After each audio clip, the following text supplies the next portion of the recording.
আবু হুরায়রা রাদিয়াল্লাহু তাআলা আনহু। নাম শুনছেন? বিড়ালের বাবা। কি করতেন? খালি হাদিস মুখস্থ করতেন। উনি বলতেন আলজামু রাসূলুল্লাহ আলা মিল ইবাতনি, আমার শুধু পেটের ক্ষুধার বন্দোবস্ত হইলে আমি নবীর সঙ্গ ছাড়তাম না।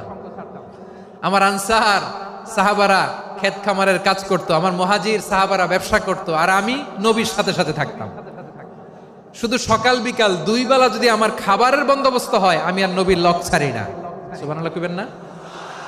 5374টা হাদিস তিনি বর্ণনা করেছেন।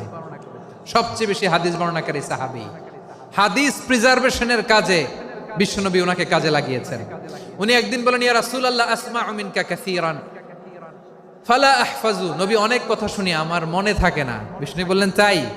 উবসুত রিদাক, তোমার চাদরটা বিছাও। আবু হুরায়রা বিছালেন, বিশ্বনবী হাত বুলায় দিলেন, এরপরে অনেক হাদিস বর্ণনা করলেন।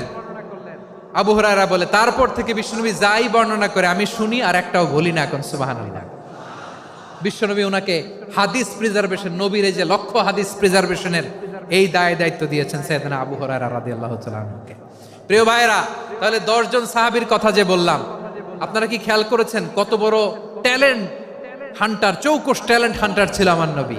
এক একজনের এক এক ট্যালেন্ট, এক এক কাজে অ্যাসাইন করেছেন, এক একজনকে এক এক দায়িত্ব দিয়েছেন, এক একজনের প্রতিভাকে এক একভাবে বিকশিত হওয়ার সুযোগ দিয়েছেন।